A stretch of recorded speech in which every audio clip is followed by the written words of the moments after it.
원래 첫 강이 다 사실 부담이 많이 갑니다.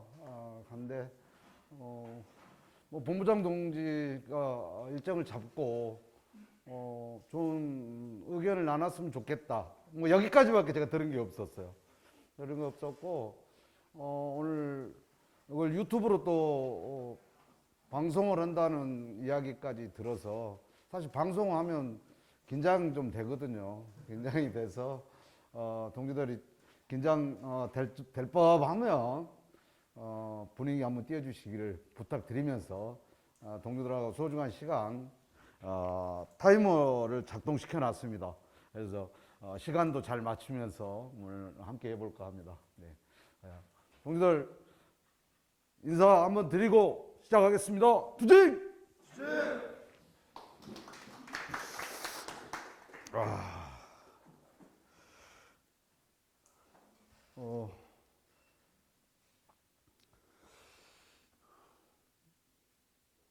코로나가 많은 것을 변화시키고 있습니다.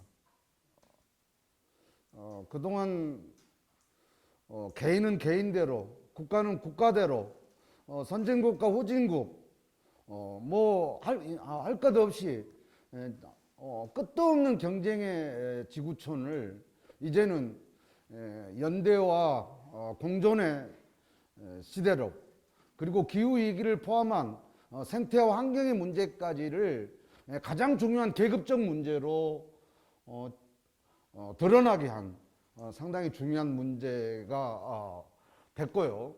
그리고 더 나아가서는 우리가 민중들의 저항으로 인해서, 노동자들의 투쟁으로 인해서 이 시대를 바꿔왔던 많은 의제들이 있었습니다. 근데 예를 들어서 재난 실업급여라든지 사회안전망이라든지 기본소득이라든지 이런 문제에 대해서 이게 만약에 코로나가 없었다라면 한국 사회 이 문제가 정상적으로 가장 화두로 뛰어오르고 사회적 이슈로 되기까지는 사실 많은 시간이 걸렸을 거라고 생각하고 있어요. 근데 이 문제는 이제 특히나 기후 문제는 이념과 관점의 문제도 다 넘었어요. 보수도 똑같이 이 문제를 신경 쓰지 않으면 안 되는 대단히 중요한 문제가 됐고, 또 선봉 충남 지역본, 세종 충남 지역본부답게 지역에서도 기후위기 문제 대책에 굉장히 관심을 가지고 있는 걸로 듣고 있습니다. 맞습니까? 예. 대단히 이렇게 이제 우리 운동 전체를 변화시키고 있었던 중요한 계기가 됐다는 말씀을 드리고, 이것을 이제 우리 조직노동운동이 그리고 노동운동이 어떻게 받아안고 이 시대적 숙명들을 뚫고 갈 것이냐, 이제 이런 문제는 대단히 저희한테 던져진 숙제입니다. 기회가 왔어요. 많은 고통이 있었지만 그 고통이 오히려 노동계급들한테는 반전의 기회를 지금 사실 주고 있는 건데, 이 문제를 우리가 어떻게 슬기롭게 더 강화시켜 나갈 건지는 중요한 지점이 있다라고 말씀드리고, 그 중에서 이제 중요한 것은 민주노총이 그럼 이 사회 전반의 영향력을 어떻게 강화시킬 거냐, 이게 이제 그걸 빼놓고는 뭐 다른 이야기는 사실 무용담에 불과하거나 늘 차고 넘치는 진단에 불과할 수가 있어요. 근데 이제 그런 건 별 의미가 없을 거라고 저는 생각하고 있어요. 그래서 주요하게 영향력을 강화할 수 있는 길들이 있다라고 하면 오늘 함께 좀 나눠봤으면 좋겠다. 그리고 그걸 가는 데 있어서 어디서부터 그럼 우리가 출발해야 될 건지에 대해서도 함께 오늘 의견을 나누는 시간을 뭐 제 나름대로 동지들 만나러 오면서 고민을 좀 해봤습니다. 저는 오늘 이처럼 쉽고도 어려운 길이라는 제목을 가지고 왔어요. 그래서 무엇이 쉽고 무엇이 어려운 것이냐 이렇게 말씀드리면, 노동자의 이름으로 나라다운 나라를 만드는 길이 참 쉬울 것 같지만 쉽겠다라고 생각한 것은 이 땅의 노동자들이 어마어마나 많기 때문에 그 노동자들이 사실 마음만 먹으면 못할 게 없는 건데 그걸 아직 못 만들기 때문에 안 되고 있는 이게 이제 쉽고도 어려운 길이라는 이야기죠. 근데 여기서 갑자기 왜 나라다운 나라를 만드는 것이 코로나 사태 이후 우리 노동자 계급들이 주요하게 바라볼 관점이어야 되느냐 이제 이런 말씀을 드려야 될 것 같아요. 사실 우리는 동지이자 도반입니다. 여기에 있는 우리 많은 동지들은 특히 지역에서는 더 이 부분들이 소중하죠. 굉장히 이 지역운동까지 다 책임져야 되는 동지들의 입장에서는 여기에 있는 동지들은 동지이자 함께 이 지역을 고민하는 그리고 이 세상을 고민하는 저는 도반이라고 이렇게 생각하고 있습니다. 근데 과연 우리는 그렇게 함께 살아가는 동반자, 도반으로서 지금 무엇이 가슴이 뛰는 건지가 저는 되게 이제 물어야 될 대목이라고 생각하고 있어요. 혹시 우리 수석부부장님은 무엇이 지금 가슴이 뜁니까? 요즘 가슴이 안 뛰어보여 또 어쩌요? 가슴이 안 뛰어불고. 예. 여기 멀리서 오셨는데 우리 건설위원장님, 장학규 위원장님은 요즘 어떤 화두가 혹시 가슴이 뛰는 화두가 있습니까? 네? 느끼지를 못하고 있습니다. 아, 느끼지 못하고 있다.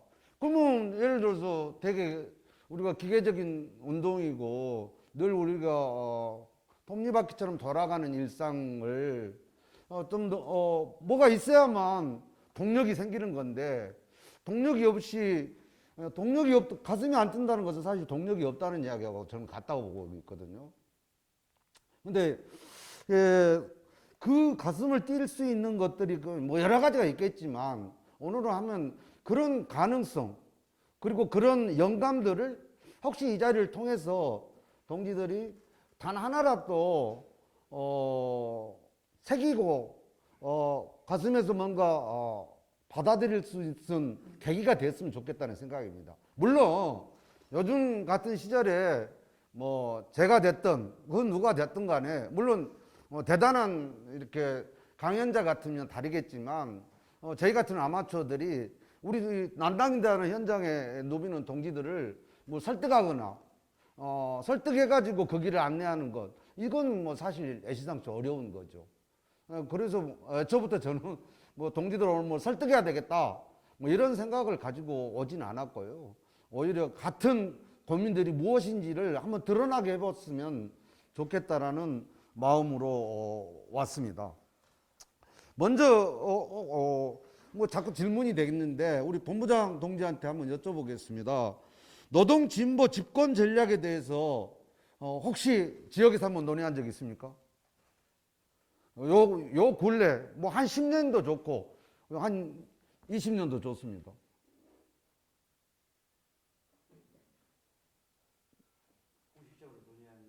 기억이 가물가물하고 뭐 요 근래 본부장님이 직접 본부장으로 재직하면서는 예. 대의원대나 예.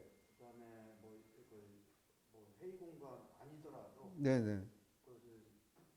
그러니까 정치 권력에 대한 문제 의식이나 문제 제기나 이런 것들을 많이 다뤄 좀더 받고 있는 상황입니다. 네. 이제 돌아보면 이제 엊그제 촛불할 때 주요 구호들이 이게 나라냐 이렇게 있었는데 요즘은 이제 대체적으로 뭐 세대를 불문하고 이딴 건 나라냐 이렇게 이제 대박구가 돌아오는 이제 상황이 됐습니다.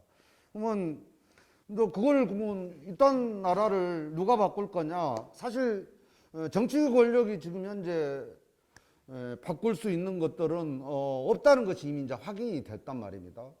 이제 확인됐으면 그걸 바꿔나가는 우리가 노동자 계급이 아니고는 어려운 건데 그러면 조직된 노동자들이 이 바꿔나가는 내가 중심에 서야 됐다는 그런 생각은 개개인이 가지고 있을 겁니다 아마.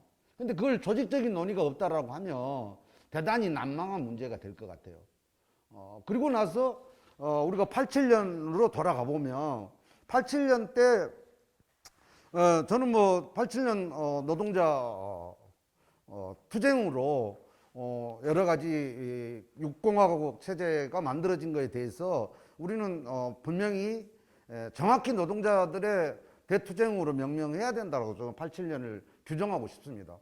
이제 이런 규정 속에서 봤을 때 과연 그 34년이 흘러버렸어요. 지금 87년 이후로. 그리고 지금 육공화국 체제가 쭉 오고 있는 건데 이 상황에서 우리 비정규직들은 정말 더 매년 더 늘어가고 연이에 1200만이 넘는 이런 시대가 돼버렸고 젊은 친구들은 이제 모든 것을 포기하는 그런 세대가 됐고 정말 노인들은 하루하루 생계를 위해서 폐지를 줍는 어르신들이 100만 명이 넘는 이 나라에 이런 뭐 통계들까지 나오고 있습니다. 참 거기다가 세계에서 가장 불평등한 나라라는 것에 대해서는 이제 어느 누구도 이의를 다는 사람이 없어요. 얼마 전에 뭐 최저임금 관련해서 우리 동남아의 많은 나라들과 우리나라를 비교하는 정말 파렴치한 우리 경제 집단들 정경련을 포함한 이들의 노림수가 있었습니다만은 그들이 그렇게 하는 것들은 다른 변명의 여지가 없다는 거죠. 그만큼 한국 사회는 세계의 석학들까지도 이야기하고 있어요. 지구상에서 가장 불평등한 나라다. 이제 이게 공식화되고 있는 건데 이 기득권들은 이걸 인정하기 싫은 거죠. 인정하기 싫어하기 때문에 이제 다른 방식의 문제를 제기할 것이고 더 나아가서는 우리나라야말로는 우리나라 정치야말로 가장 자유시장 경제를 말 그대로 하나도 견제되지 않는 그 체제로 받아들이는 지구상의 유일한 나라라고 설명하고 있어요.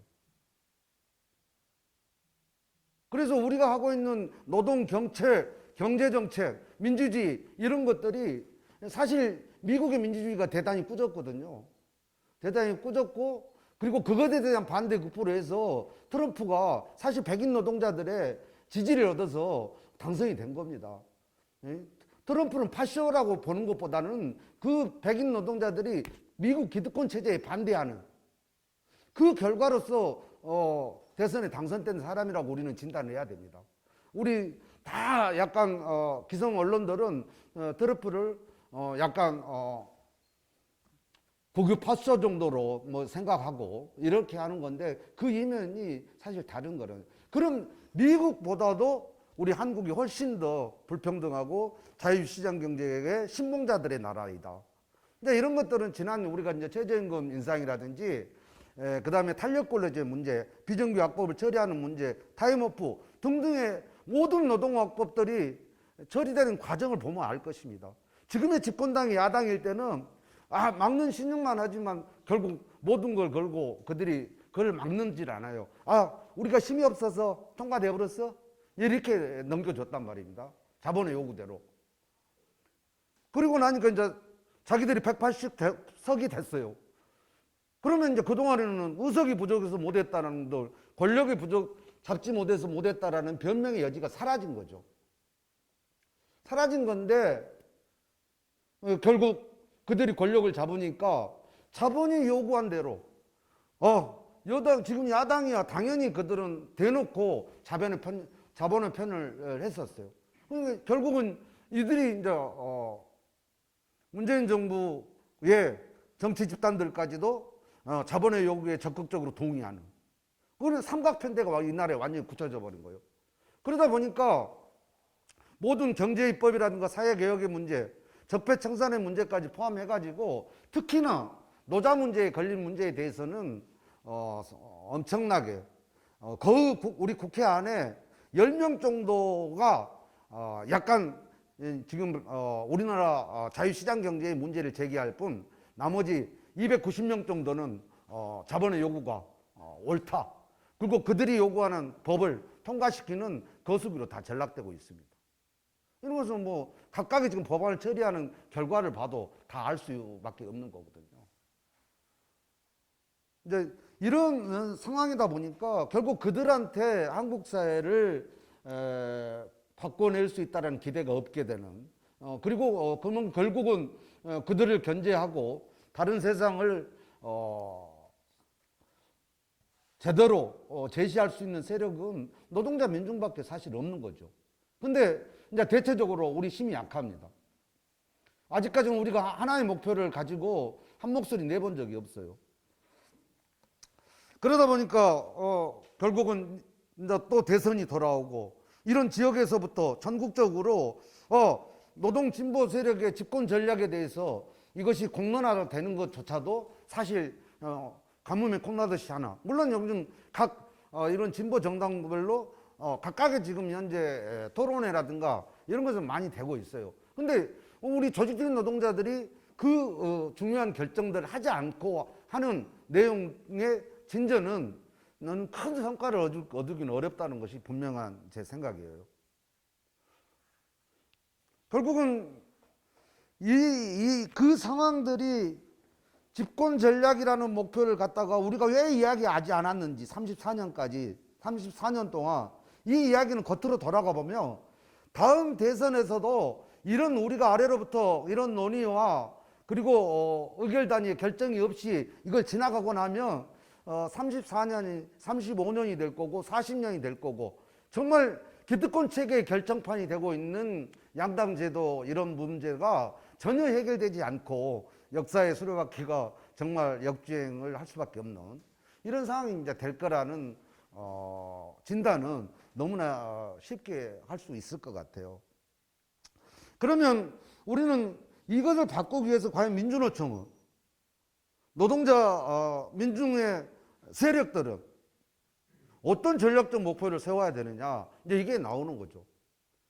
힘이 약했을 때 그리고 힘이 어느 정도 교두보 전략이 가능할 때 집권 세력이 정도의 힘이 커졌을 때에는 약간의 각각의 다른 전략을 쓸 것입니다. 지구상에 이제 많은 나라를 보게 됩니다. 중동의 나라들은 힘이 약하기 때문에 무장투쟁을 합니다. 그리고 남미의 나라들은 다양한 방식이 있지만 거기는 일찌감치 집권 전략을 목표로 해왔고 많은 실험들을 하고 있고 경험들을 쌓고 있어요. 그 과정 속에 보면 거기는 노동자 농민들이 대단히 같이 함께 빈민들까지 하는 투쟁들이 오랜 경험이 있는 거죠.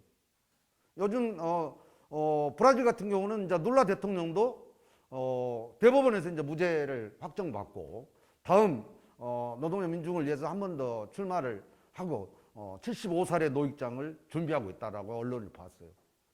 뭐 칠레 같은 경우도 정말 역동적으로 중학생들이 물꼬를 트고 파열구를 냈죠, 권력에. 그래서 톨게이트 밑으로 다 기어 들어가 봤어요. 왜? 우리는 이 나라 정부가 하고 있는 정책에 의한 살 수가 없다. 그래서 우리는 정부 정책에 공공요금 인상에 대해서 반대한다. 이것들이 하고 나니까 대학생들이 함께 참여하고 시민들이 참여하고 결국 정당에는 칠레의 노총이 정치 총파업을 딱 결의하는 거죠. 우리는 2015년 총파업 때 총파업을 통해서 박근혜 정권을 그야말로 우리 노동자 힘으로 완전히 제압하지는 못했어요. 헌재라는 법적인 판단을 그냥 그 추운 날 촛불을 들면서 기다릴 수밖에 없었던 시간들이 엊그제였습니다. 근데 칠레 같은 경우는 우리 한국의 직접 정치에 대한 저항들이 결국 무엇을 낳았고 무엇이 부족한지에 대한 반면교사가 있었던 걸로 저는 보입니다. 그래서 이 정치 개혁에 대한 문제, 불평등에 대한 문제를 위임하지 않겠다. 기득권 정당들한테, 기득권 세력들한테 위임하지 않겠다. 이렇게 해서 개헌위원들까지 새로 뽑는 문제를 국민투표로 붙여가지고 압도적으로 결의를 하게 됩니다. 물론 그 내용을 어떻게 담을 건지 이제 이 문제까지는 아직 구체적으로 저희가 전해받은 바 없어요. 그러나 훨씬 더 우리가 촛불을 위임했던 문재인 정부한테 적폐청산과 개혁을 위임했던 그것보다는 훨씬 더 그 사회를, 칠레 사회를 바꿔놓을 거라고 보고 있어요. 이런 전략들이 있었다는 거죠, 그 애들은. 그리고 더 나아서 녹색 스카프 운동도 있고 무토지 운동도 있었습니다. 그리고 때로는 정말 실업자들이 나가지고 고속도로를 갔다가 위에서 저항을 하고 이렇게 해서 소수일 때는 소수의 전략을 썼어요. 중동도 마찬가지고 유럽도 마찬가지입니다. 유럽은 아시다시피 우리보다 훨씬 더 경제력이 좋고 국민소득이 높은 나라들도 그 불평등을 해결할 수 있는 길이 없는 거죠. 그 시대가 이제 없어진 거예요. 세계의 석학들이 이제 이 자본주의를 지금의 현재 체제를 불평등을 해결할 방법은 없다. 이렇게 이야기하는 것이 여러 비주류 운동이 폭발적으로 일어나가는 그런 과정에서 저는 나타났다고 보고 있습니다. 프랑스의 민중들이 일어났습니다. 우리처럼 민주노총이 주도한 건 아닙니다. 거기에는 노동자도 가입할 수 없는 그야말로 노동자 밖에 있는 이런 노동자들이 전국의 톨게이트를 점령했던 것이에요. 처음에는 한 주에서 또 옆주로 넘어가고 여기서 주말마다 모여가지고 매일 한 것도 아닙니다. 매주 토요일 날 모였었어요. 그래가지고 거기서 지역으로부터 힘을 모아갔던 거죠. 그리고 무엇을 할 것이냐 구체적으로 자기 계획을 거기서 함께 토론하고 함께 결정했어요. 그래서 그 결정하는 다에는 그 사회의 명망가를 포함해서 어떤 대표자들도 다 참여를 제어했던 그런 운동이 있었어요. 뭐 그뿐만이 아닙니다. 각각의 나라의 민중들은 자기 전략이 있었어요. 근데 그 전략의 중심은 사회 근본을 바꾸거나 악법을 바꿔내거나 아니면 집권을 하거나 기득권 체제를 정면으로 거부하는 이런 저항을 해왔던 것이죠. 여기에 우리처럼 내셔널 센터들이 조직 노동자들이 적극적인 역할을 하는 데가 있고 그렇지 못한 경우가 있습니다. 그래서 우리는 그럼 어떻게 해야 될 것이냐. 참 권력을 주어보니까 이들이 이제 돈까지 우리는 주머니에다 돈까지 챙겨야 되겠다라는 것들이 지금 촛불 정부라고 하는 세력들이 하고 있는 일련의 사태였습니다. 그러다 보니까 이제 굉장히 그것이 뭐 세대 간의 갈등, 젠더 간의 갈등 등 여러 가지로 표현되고 있지만 사실 그건 본질이 아니고 정말 탐욕의 민낯들을 다 드러난 거죠. 그들이 다 조국과 다를 바 없고 이 나라 국가를 어떻게 경영할 거냐, 국가를 어떻게 국민들의 행복을 담보할 거냐 이런 고민보다는 자기 이미 기득권을 지키는데 중심을 둔 그것이 정치의 전부가 되어버리는 시간들이 흘러갔다라고 이제 생각하고, 그러면 이것을 바꿔나가는데 우리는 힘이 없는데 뭐 어찌게 할 것이냐. 이제 이 문제는 조만간 전국에서 대단한 이야기들로 저는 분출될 거라고 보고 있어요. 뭐 그 중에 하나는 아니 우리는 현재 뭐 대선 준비도 못하고 그런 실력도 없고 그리고 우리는 지금 분열을 극복하지도 못하는데 무슨 놈은 대선이냐 이제 이렇게 이야기 나올 수 있겠어요. 근데 대선을 왜 꺼내냐. 대선이라는 중요한 하드를 공간을 활용하지 않고 그걸 넘어가면 다음 지방선거나 다음 총선을 연하고 그러면 직접 정치로 우리가 하는 요구들이 또 있을 것입니다. 저는 뭐 제도권 정치만을 다 이야기하고 있지는 않아요. 우리가 직접 정치로 할 수 있는 것들이 훨씬 더 많습니다. 유효하게 많은 건데 그런 정치적 행위들을 이제 노동자의 중심이 돼서 하지 않으면 안 되는 시대적 상황이 왔고 우리가 그 역할들을 좀 더 노동과 정치라는 이 분명한 하나의 의제로 보지 못했던 시간들이 지금 아프게 돌아가고 있는 거죠. 뭐 그것을 단순하게 저는 담장에 갇혔던 운동으로만 이야기하고 싶진 않아요. 뭐 저를 포함한 저도 반성할 점이 많죠. 좀 더 노동자 민주노총이 어떤 역할을 해야 될 건지 역사가 주어진 숙명 앞에서 왜 적극적으로 더 피를 토하면서 이야기하지 못했을까. 지난 시절.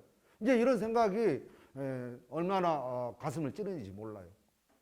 결국 우리 영향력을 발휘해야 되는 건데 그것이 총파업으로 할 수 있는 방법도 있고 또 직접 정치라는 이 소외되고 배제되고 차별받는 노동자 민중과 한편이 돼가지고 하는 방법이 또 있어요. 그 방법은 그들만 하고 우리는 안 할 건 아니잖아요. 늘 왜 이 나라 대중운동에 가장 큰 책임을 지고 있다고 자부하고 있는 민주노총이기 때문에 그거를 비껴갈 수가 없다는 거예요. 그리고 또 늘 우리가 아쉬우면 을지로 의원회나 찾아갈 거냐 언제까지. 그리고 나서 뭐 진보정당은 지금 분열돼 있고 힘이 없으니까 진보 정치는 이제 뭐 아무 기대가 없단 말이야. 이렇게 한숨만 쉬고 있을 것이냐? 저는 이제 그건 아니라고 좀 생각하고 있어요. 근데 그렇게 하기 위한 결론들을 지금 단 한 번에 대선까지 가는 과정 속에서 다 모아내기는 대단히 어려울 겁니다. 왜?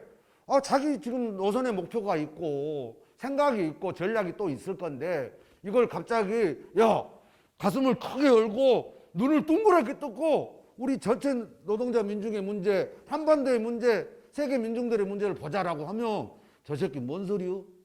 바로 이야기 나올 것이 뻔해죠. 뻔하고 또 그 뻔한 거 뻔하다 보면 당연하게 그러면 박근혜 잔당들이나 이것들을 또 시켜주란 말이야. 우리가 그럼 나가면 또 우리가 표가 갉아먹고 거학 세력이 될 것인데 우리는 그러면 그거를 보란 말이냐? 이런 사실 알리바이 반응들이 저는 우후죽순 나오고 있다. 이미 나오고 있고요. 그것이 더 허친 목소리가 커질 가능성이 지금 높아지고 있어요.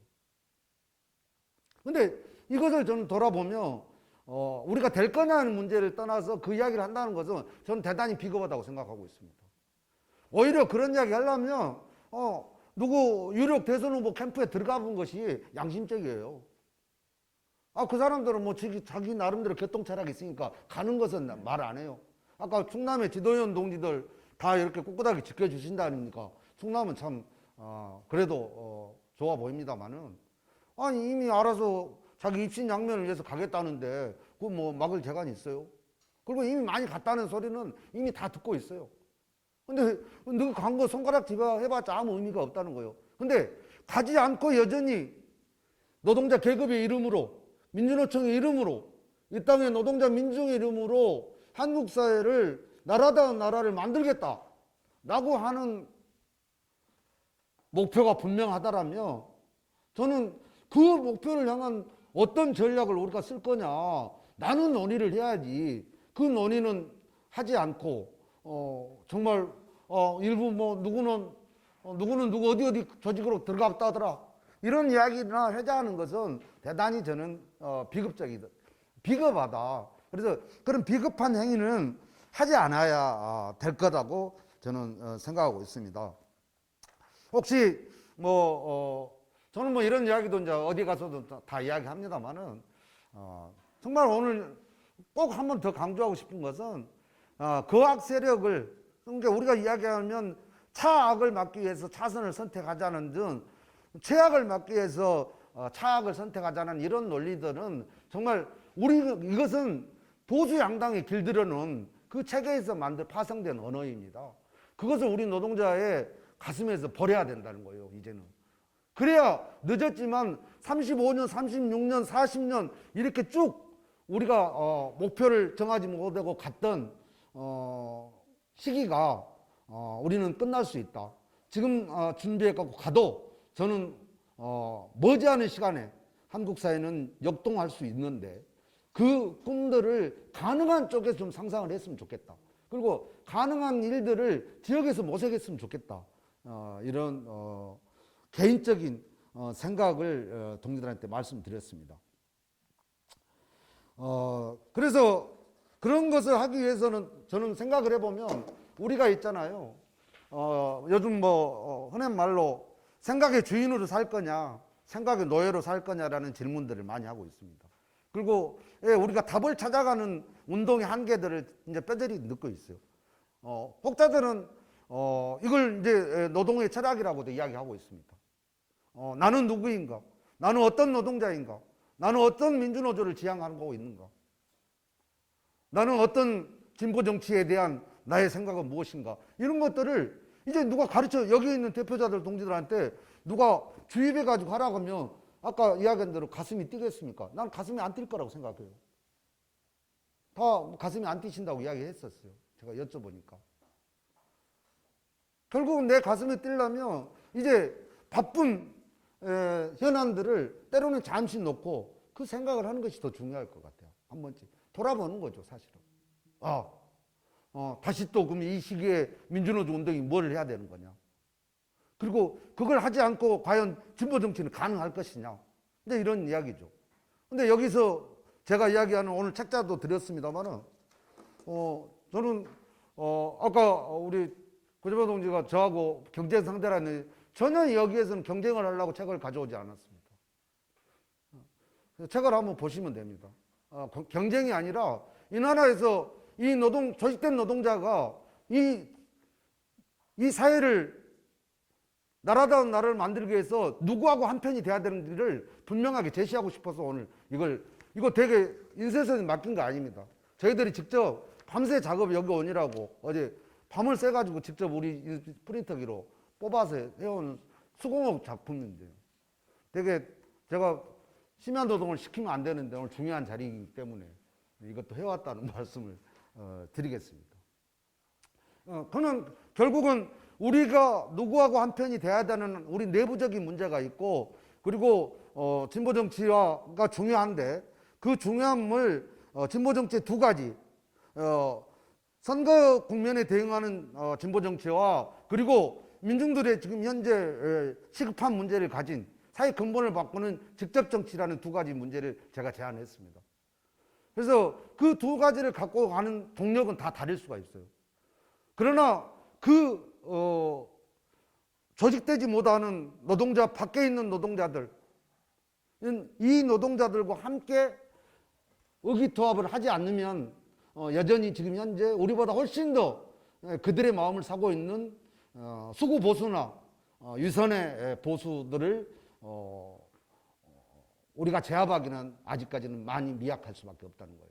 그래서 그걸 가는 과정 속에 우리가 영향력을 가져야 되나요? 우리가 전체적으로 지금 총파업을 못하지만 파업을 준비하고 가는 것은 뭐냐면 우리 노동자들이 분노하면 이 나라를 지금 당장 다 우리가 물류와 생산과 서비스를 다 멈춰서 정말 잘못된 불평등 세상을 갈아엎겠다 이런 이제 목표를 갖고 있지만 그것이 다 안 되더라도 우리가 분노하며 탐욕의 자본한테 상처라도 낼 수 있다. 손톱이라도 물어뜯어야 되고 악다군이라도 한번 보이는 것이 우리 노동자다 말이야. 그래서 이대로 가면 이 사회는 안 된다. 이제 이런 것을 우리가 포기할 수 없기 때문에 그리고 그것이 우리한테 또 주어진 숙명이기 때문에 민주노총은 그 투쟁의 길도 가고 있습니다만은 한 축에는 정확히 말씀드리면 그들이 그러면 당장 우리 노동조합 틀 안에 못 들어온 절대 다수의 노동자들이 다 우리 아이들의 미래이고 우리 가족들의 문제에 있는 건데 그 가족들의 문제를 우리 전략적 목표 안에 끌어들이는 것들을 지금 더 이상 늦춰서 무엇을 할 수 있겠습니까? 코로나 재난 이후 민주노총이 충남보부가 할 일은 저는 그 일이라고 생각하고 있어요.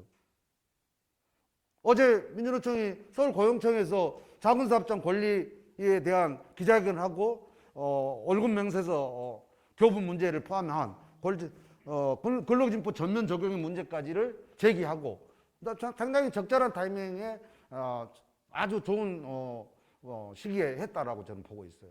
근데 이제 저희가 이제 말씀드리는 것은 처음에 권리찾기 유니언을 제가 만들어 가지고 하다 보니까 대부분의 많은 우리 지역의 동지를 전국의 활동가들이 위원장 동지 그거 표시도 안 나고 많은 선배들이 다 해갖고 다 안 된 거예요.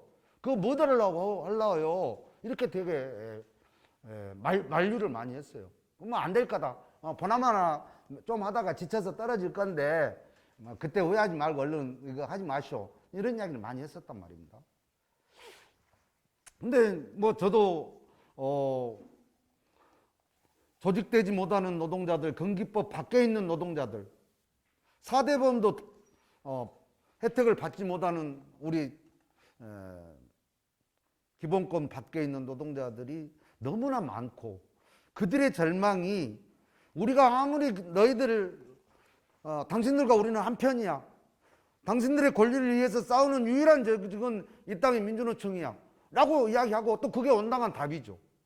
답이지만 그 사람들의 가슴까지 뛰게 하기는 대단히 어려운 문제예요. 어려운 문제인데, 뭐 그러다 보니까 이제 뭐 젊은 친구들은 경쟁의 누래 공정하게 해줘서 거기에서 소수가 그 경쟁이 나온 결과물들을 독점하더라도 이건 경쟁으로 공정하다라고 인정하는, 정말 이런 지경에까지 왔습니다. 왔지만 결국은 우리 영향력을 내기 위해서는 가짜 5인 미만에부터 시작해보겠다, 이제 이렇게 시작했어요. 근데 하다 보니까 이게 안에서 놀라운 일들이 많이 터지게 됩니다. 각각의 했던 사업 상담에서는 5인 미만인지 아닌지를 물어보고, 거기서 군기법 위반이라든지 부당노동이 부당해고 이런 문제에 대해서 더 이상 해줄 것이 없어서 정말 안타까운 마음만 누적되고 있었던 게 있었어요. 근데 우리는 좀 발상을 달리했던 거죠.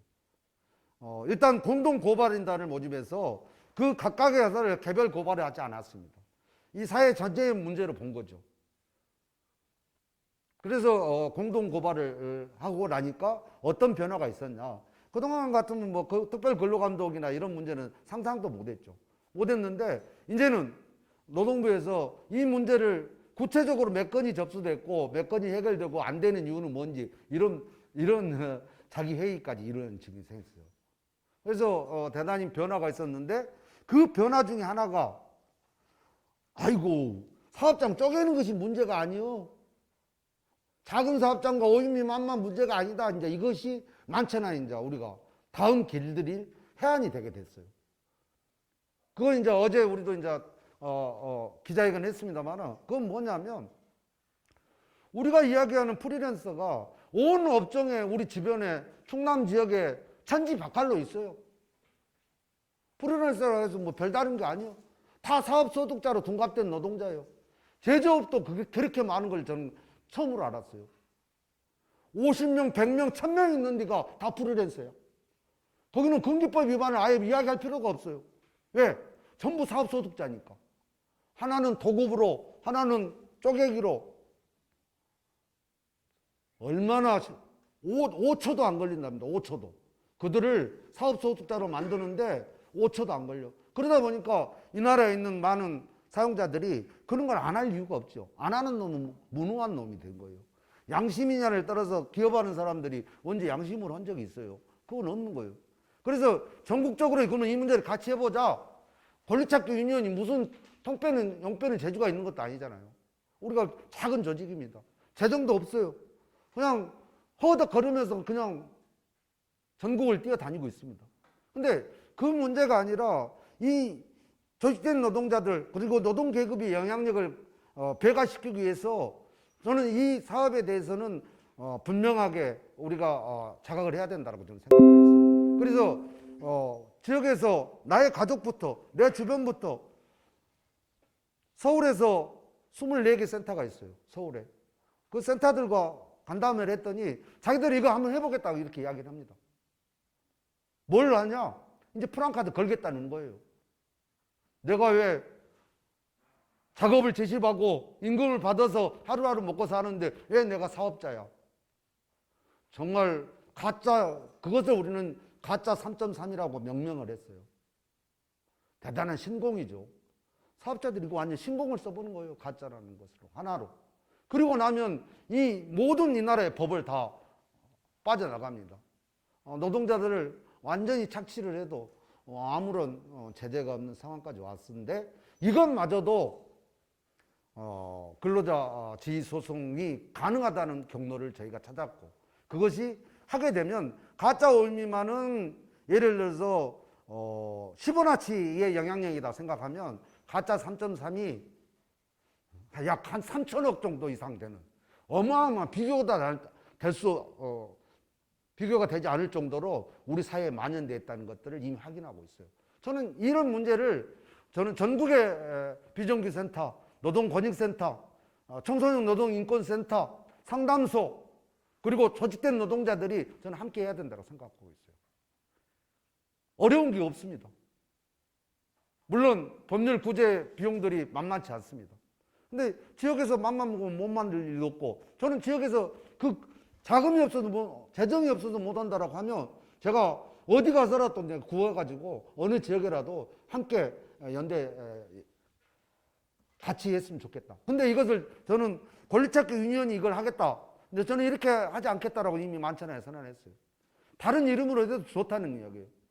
충남의 희망노조 이름으로 해도 좋다. 그거 아무 문제가 없습니다.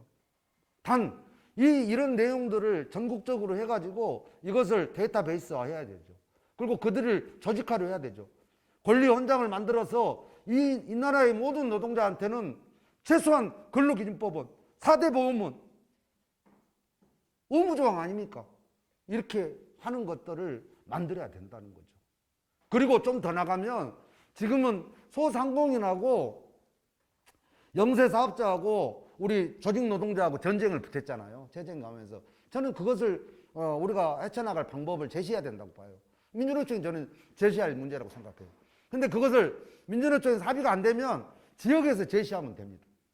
어떻게 하느냐? 어렵지 않아요. 그 문제가. 저는 요즘 그런 생각만 하다 보니까 그런 생각이 좀 많이 좀 생겼는데, 사실은 문재인 정부의 비정규직 공약에 보면은 비정규직 남용 분담금이 있어요. 그걸 해서 비정규직을 아주 현격하게 줄이겠다라는 핵심 공약이 있었어요. 거기다 차별금지법 적용의 문제도 공약에 내세웠고 다 했었지만 전부 다 1년도 안 돼서 다 폐기해버린 겁니다. 애들이. 근데 결국은 비정규직을 남용한 사업자들한테, 또 특히나 요즘은 플랫폼 기업들이 어마어마한 이윤을 독점하고 있잖아요. 뭐 카카오가 됐든 구글이가 됐든 네이버가 됐든 뭐 이런 게 다 천문학적인 이윤을 독점하고 있습니다. 이들을 우리 정부는 지금 적극적으로 통제하지 못하고 있어요. 그러나 유럽이나 이런 데는 어마어마한 통제를 하고 있습니다. 시작했어요. 그래서 세금을 내도록 하고 있는 거죠.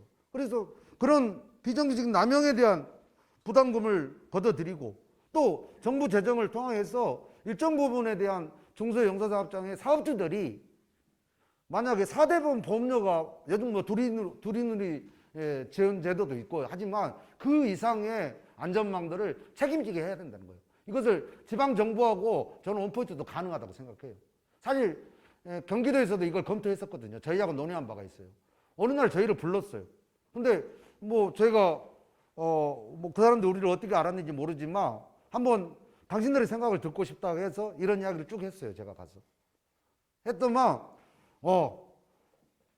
이런 건 사실 지방정부도 맘만 먹으면 못할 게 아니다. 가능한 문제다. 왜?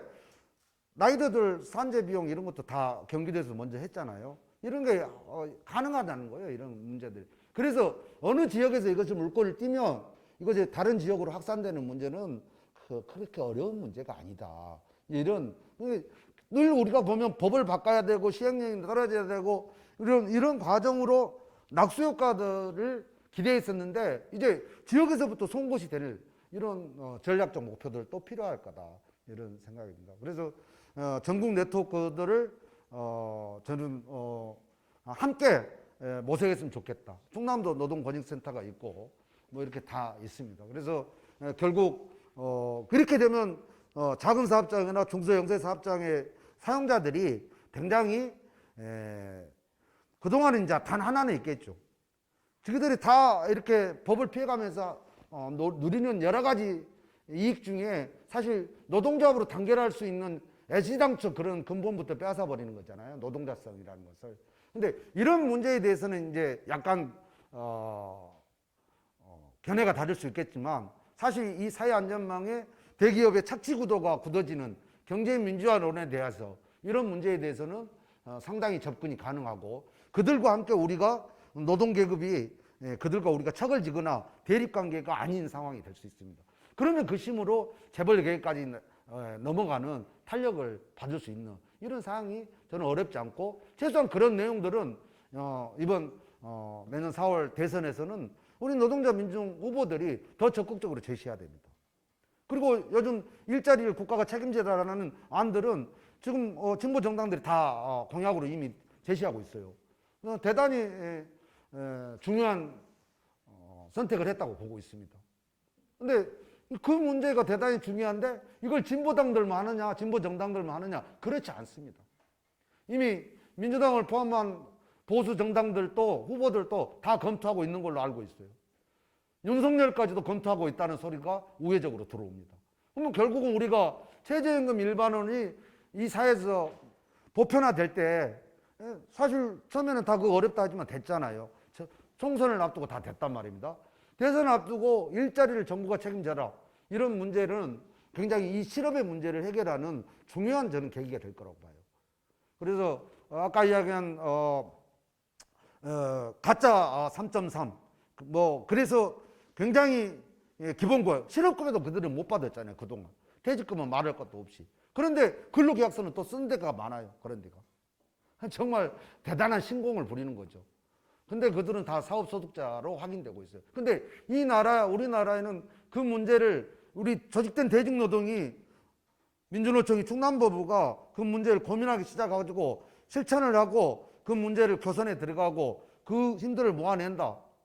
이 희망노조는 사실 대박 나죠. 나는 그랬으면 좋겠다는 거예요. 그리고 그들의 힘들이 당장 민주노총으로 다 조직되지 못하더라도 그들이 내가 노동자라는 것을 자각하게 하고 내가 노동자 계급이어야 되구나.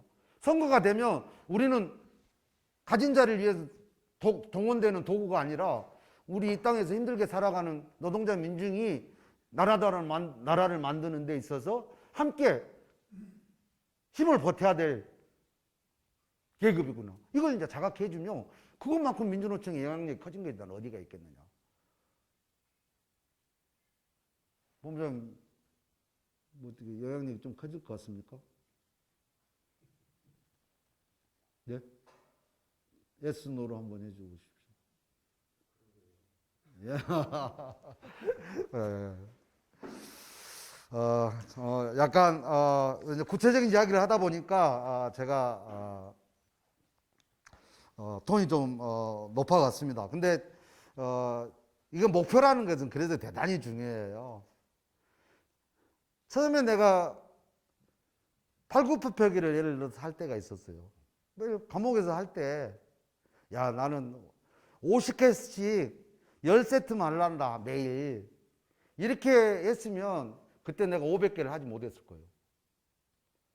야, 근데 가만히 생각해보면 이거 누가 검사하는 것도 독방에서 누가 카운트하는 것도 아닌데 내 스스로 약속이단 말이에요. 이거 세게 한번 질러불자 이렇게 생각했어요. 100개씩 20세트를 하자 이렇게 생각했어요. 목표를 딱 잡았어요. 처음에는 어림도 없더라. 근데 딱 그거 6개월 되니까 대학 없지다. 이거 그때만 나 돌덩이 대학 없어요. 이게 말도 못 해봤어. 칼로 찔러도 안 들어갈 정도로 깡깡해져 그럼. 근데 그렇게 했는데도 이게 대학 막 이게 우리 몸이 그렇게 작동을 하는 거예요. 근데 이 정신도 마찬가지일 거라고 생각해요. 이 운동도 마찬가지일 거라고 합니다. 우리가 지금 현재 우리 노동자 계급이 스스로 세상의 주인이라고 이야기를 하고 있는데 막상 그러면 집권 전략으로 가자. 집권을 해야 된다. 그래야지 이 지긋지긋한 양당 정치를 끝장낸다. 물론 그 중간 과정으로 뭐 선거 제도를 바꾸자. 의원 내각제를 하자. 결선 투표제가 통해서 소수의 의견들이 정책 연합으로 반영될 수 있는 길로 모색해야 된다. 온전한 비례대표를 하자. 그 다음에 이중 당적제를 열어야 된다. 뭐 이런 중요한 이야기들을 하는 거죠. 하나도 다 틀린 이야기가 아니에요. 당연히 필요한 이야기야. 근데 그걸 그들이 안 하는데 뭐 어찌 가자는 거냐 이거야. 결국 우리가 투쟁으로 돌파하든지 직접 정치로 진짜 민중들의 힘을 모아야 될 건지. 근로기준법에 예를 들어서 전면적으로 하나를 이야기해 봅시다. 이제 어제 기자회견도 해가지고 그리고 저희가 예를 들어서 기자회견을 하면 지금 관련 당사자들이 5인 미만 사업장이라든지 건기법 위반이라든지 3.3이라든지 가짜 3.3까지 요즘 계속 기자회견하면 보통 언론사에서 20군데 이상이 전부 다 취재를 옵니다. 저는 대단히 놀랍게 생각하고 있어요. 우리가 뭔데 아무 영향력도 없고, 진짜 조그마한 몸부림치고 있는 조직에 불과한데 왜 그렇게 오느냐? 여기에는 당사자가 있다는 이야기예요. 당사자.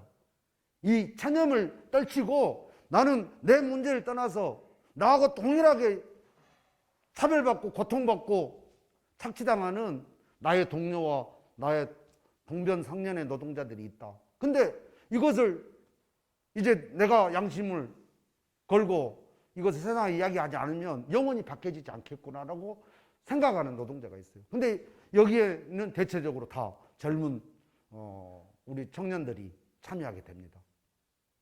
정말 눈물이 날 정도로 그들을 만나면 그동안 자기는 경쟁에 내밀려 가지고 내 인생은 이렇게 찌질하게 사는 것이 팔자인갑다. 이것을 나는 세상한테 누구한테도 타다 수 없는 걸로 자각하고 학교에서 나왔다는 거예요. 그래서 기껏 할 수 있는 것이 게임에 미쳐버린다든가 안 되니까 비트코인이나 또 한번 해가지고 한 주먹 한 미천 잡아본다든가 이런 데 다 눈을 둘 수밖에 없었는데 그것도 아무나 하는 게 아니잖아요. 그래서 그 동지들이 오늘 갑자기 정규직 시켜준다고 했는데 10달 지나니까 해고를 시켜보러. 그래갖고 해고 수당 주시오. 가서 이야기하니까 야 너는 노동자가 아니라 사업자인데 뭔 놈의 해고 수당이시야. 이러니까 눈깔이 뒤집어질 거 아닙니까? 이런 사람들이 모든 법률 상담을 다 거쳐가지고 해법이 없다고 생각했는데 뭐서 검색하다 보니까 권리찾기 유니언이 있더라 이 말이에요.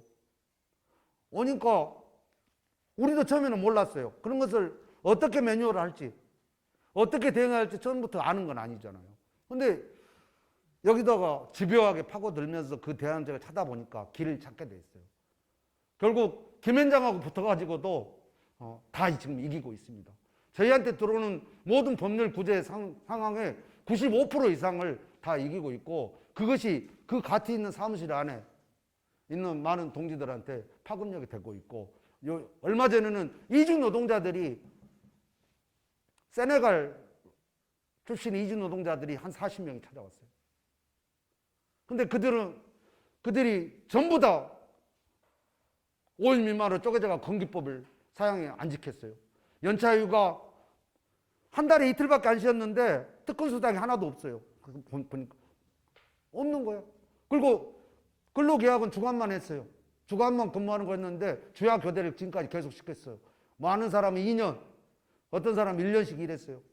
그들의 임금을 다 확인해 보니까 임금 착취한 금액이 많게는 3천만 원, 적어도 2천만 원씩은 다 착취를 당하는 거예요. 근데 그들이 예를 들어서 전부 다 비자가 만료되는, 그야말로 잘못하면 자기 이 나라에서 쫓겨나야 되지만 너무 억울하니까 이건 아니다 싶어서 저희를 찾아온 건데, 물론 저희가 신변을 보호하려고 다양한 후속 조치를 취하고는 있습니다. 근데 이렇게 해가지고 세상은 이주 노동자까지도 지금 연결되고 있다. 이런 문제를 가지러. 그래서 이주 노동자가 아닌 지역에 이렇게 많은 동지들을 그동안 미주직 사업 프랑카드는 많이 걸었는데 내가 왜 가짜 3.3 노동자로 살아야 되느냐? 구체적으로 여러 가지 선전 문화 가지고 해볼 수 있는 상황이 얼마든지 있다. 그래서 이런 문제를 또 조직 노동자들이 자기 선전물에 이런 문제에 대해서 우리는 어떻게 공동 고발을 하고 있다는데 다 신분도 보장된다 하더라. 그리고 한번 해보자 말이야. 그래야 이 세상은 바뀌는 거 아니냐라는 것들을 우리 조직된 노동자들도 함께 힘을 모아줬으면 좋겠다. 이런 말씀을 드리겠습니다. 나머지 그러면 진보 정치에 대해서 한상균이는 그럼 어떻게 고민하고 있느냐? 이런 저는 A부터 Z까지 저는 민주노총이 이 문제에 대해서 강력한 영향력을 가져야 된다. 그리고 의지가 있어야 되고 그걸 실천할 동력을 가지고 대선 국면을 돌파해야 된다고 생각하고 있어요. 그것을 돌파하는 과정 속에는 다양한 정파와 정당들이 다 있습니다. 저는 그들의 주장들을 우리 국민들과 함께 하나로 모아내는 과정을 저는 민중경선이라고 이야기를 했습니다. 민중경선을 통해서 우리가 저 기득권 정당들만 공중파 방송을 다 타고 있는데 요즘 스피커 안 주면 우리가 이런 방송 장비 가지고 얼마든지 못할 게 뭐 있어요. 내용이 좋고 의지가 좋고 그것이 부응할 수 있다라고 생각하면 그러면 현장에서도 지금은 다 포기하고 있죠. 현장 조합원들이. 뭐 얘 가지고 되지도 않고 무슨 진보 정당들 다 찢어져 가지고 뭐 어쩌란 말이야. 이게 대부분 질문 아닙니까? 근데 이거 뭘 같이 이제 뭐 이대로 안 된다는 생각들이 모아지고 있는 것 같네 라고 이제 판단이 되면 현장은 저는 움직일 수 있다. 여전히. 그게 민주노총이에요. 그리고 그게 우리 조직된 노동자들입니다. 그 조직된 노동자들이야 되는데 저는 그 힘을 모아가는 것들은 더 이상 늦춰서는 안 되고 그 힘으로 한국 사회는 분명하게 바꿔낼 수 있다. 이제 이런 생각을 가졌으면 좋겠습니다. 만약에 이것을 이번에 놓치면 저는 물론 조직 다양한 사업장의 고민을 제가 다 알지는 못합니다. 그러나 전국을 다니면서 느꼈던 내용 중에 하나만 말씀드리면 지금 뭐 MZ세대들이 자기들 노동조합을 만드는 흐름들도 쭉쭉 있지 않습니까? 있는 건데 그것이 아니라 현재 우리 노동조합으로 민주노총 산하 사업장으로 들어와 있는 젊은 우리 조합원 동지들이 지금 급격하게 베이비붐 세대가 나가고 공공기관을 포함한 금속사업장, 뭐 금융사업장 이런 데는 어마어마하게 세대 교체 속도가 빨라질 겁니다. 빨라지는데 그 세대들이 갖고 있는 계급적 문제라든지 민주노총에 주어진 숙명 그리고 이 사회, 이 나라를 노동자들이 어떻게 바꿔야 된다라는 그런 역사의 소명 이런 것들에 대해서 상당히 다른 생각과 기준이 팽창될 수 있어요. 이건 저는 대단히 지금부터 각각이 더 적극적으로 준비하지 않으면 우리가 생각할 수 없을 정도로 혼란도 배제할 수 없다라는 생각을 가지고 있어요. 물론 여기를 대비하기 위해서 많은 사업장들에서 그들과 소통하는 방법에 대해서 노력에 대해서 굉장히 많은 일을 하고 있는 걸로는 파악하고 있어요. 그렇지만 전체적인 흐름들을 왜 자본이 지금까지 갈라쳤던 방식이 쭉 있었는데 분열책들이 있었는데 그 약발이 떨어졌을 때 저들은 우리보다 훨씬 더 많은 수단을 가지고 있습니다. 그 수단들이 어떻게 작동될지 그것을 우리는 준비를 해야 된다. 준비를 해야 되는데 그것이 정당으로 모아지는 역할들을 하나만 생각해보. 물론 정당이 아니고 아까 직접 정치로도 모아질 수 있다라고 얘기했습니다만은 모아질 때는 지금의 이 나라는 유독 말입니다. 무슨 사자 들어간 친구들이 다 좌지우지하고 있어요. 검사, 판사, 변호사, 의사 뭐 이들 아니면 정치가 안 되는 거냐. 그러니까 그들이 예를 들어서 문재인 정부 4년 동안 서울에 아파트 가진 사람들이 평균 4억에서 5억 올랐는데 우리 같은 사람이 1년에 1,000만 원씩 저축을 해도 40년, 50년 저축을 해야 이 상대적 차별, 자산소득에 대한 불평등을 거의 세이브할 수 있는 거예요. 결국 근본적으로 이제 세이브가 안 되는 그 기막힌 세상이 되어버렸어요. 근데 그들이 왜 그걸 하겠어요? 자기들은 자기 재산을 지키는 기득권밖에 안 돼서 그래서 저는 패거리라고 표현하는 거예요. 그들이 예를 들어서 여야로 갈려 있지만 그런 자기 자산을 지키고 하는 데 있어서는 전혀 동질감이, 이질감이 없어요. 동일하다는 거예요. 남북관계 빼놓고 뭐 차이가 하나도 없는 이런 상황에 대해서 우리는 우습게 볼 필요가 없다. 결국은 그러면 이들이 이들하고 맞서서 하려면 누가 해야 돼요?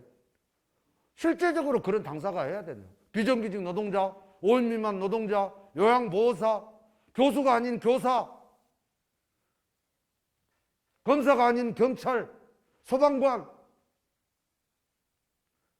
환경운동가, 인권운동가, 빈민, 농민, 내가 사용자인지 플랫폼 노동자인지도 분간이 안 가는 경계에 서 있는 그야말로 착취당하고 있는 노동자들까지 저는 이들을 이제 구체적으로 호명해야 된다고 생각합니다. 그리고 우리 진보정당이 그걸 하겠다고 했는데 그렇게 실천하고 있는 데가 많지가 않아요.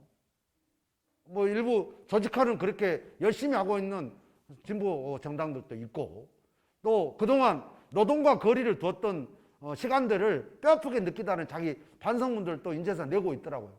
일부 정당들이. 아 진짜 그랬어야지. 이 동서고공을 노동자 진보 정치를 노동을 거리둬 가지고 집권 전략까지 한 발짝 다가선 나라는 저는 단 한 군데도 보지 못했습니다. 그래서 그런 문제에 대해서 우리가 정확히 진단했으면 좋겠고 또 기후위기가 오다 보니까 저는 엊그저께 들었던 이야기입니다만은 금년 가을에 독일에서는 이제 총선이 있어요. 독일 총선을 왜 말씀드리냐면 지금 메르켈 총리가 4번을 지금 집권하고 있어요. 4번의 집권 시대가 이제 더 이상 못 나오기도 하지만 인기도 시들어붙다는 거예요. 메르켈이. 그래서 메르켈은 뭐냐? 우리나라로 따라주면 거기서는 보수지만 우리 한국 사회로 따지면 지금 현재 정의당보다 더 좌파예요. 근데 독일에서는 그들은 우파입니다. 근데 그 우파들을 제끼고 지금 녹색당이 다음 총선에서 압승을 할 걸로 여론조사에 지금 다 나오고 있어요. 녹색당은 또 뭘 주장해 보냐? 거기는 지금 현재 정당 역사상 최초로 경쟁과 성장을 거부한다. 이런 슬로건을 지금 들고 있어요. 이 자본주의 사회에서 그런 슬로건을 걸기가 쉽지 않잖아요. 근데 그런 슬로건을 걸었는데도 총선에서 압승을 하고 집권을 하겠다. 이렇게 지금 이미 나와 있다는 거예요. 세계는 우리가 생각한 것보다 훨씬 더 급변하고 있다. 근데 우리는 세계에서 7번째로 경제 규모가 국민소득이 3만 불, 인구는 5천만 명 이상인 7국 30, 50 클럽 안에 들어 있습니다. 저희가.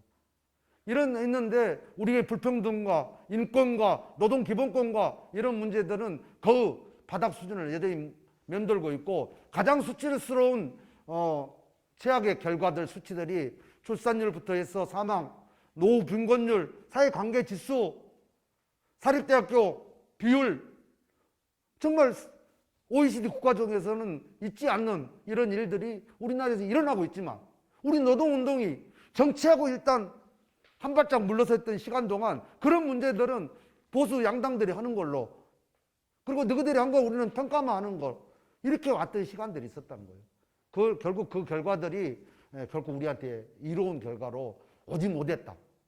이제 이것을 저는 더 이상 반복해서는 안 되고 물론 단 한 번에 진보 정치가 그 목표를 위해서 큰 걸음으로 그냥 펄쩍 뛸 수는 없을 겁니다. 근데 목표를 갖고 시작하면 왜 우리가 조직이 있고 표가 있고 가족이 있고 이웃이 있는데 지금 뭐 보수 정당에 줄 서고 있는 사람이 있다 하지만 우리가 제시하는 이 나라다운 나라에 대한 비전을 가지고 이 노동자들이 그걸 해보겠다 하면 많이 다시 컴백할 사람도 꽤 있어요. 그럴 정도의 우리가 꿈을 가졌으면 그리고 그것은 실현 가능한 분명한 결정들을 해야 될 때가 왔는데 이 결정적 계기를 놓쳐서는 안 되는데 저는 이 이야기를 잘했으면 좋겠다는 이야기를 돌아가신 오종렬 동인운동하신 의장님이 계십니다. 담양의 통일학교에서 마지막까지 계시다 돌아가셨는데 제가 저를 한 2번 불렀어요. 그래서 출소해가지고 2번을 내가 직접 찾아가서 이야기를 했는데 이제 조직 노동자들이 새끼를 깠으면 좋겠다. 진보 정치가 새끼를 깠으면 좋겠다. 본부장님 새끼가 뭔지 아시오? 새끼라. 우리 장 위원장님 새끼는 알제라. 예, 이 볏집으로 까는 이 새끼를 이야기하는 거예요. 우리 사투리로. 근데 이 볏짚은 하나는 나약하지만 꽈니까 그것을 더 꽈는 것을 또 까니까 동아줄도 되고 가만히도 짰어요. 옛날에는 그걸로 다. 그래서 우리 학교 다니고 그랬거든요. 다. 이제 그 말씀은 뭐냐면 좌파와 우파, NL과 PD, 왼손과 오른손이 이제 노동자 진보라는 그 담대한 목표 아래 하나의 목표로 이제 계급적 단결을 이룰 때가 됐다라는 그런 말씀을 드렸습니다. 그래서 단결하는 노동자는 약자가 아니다.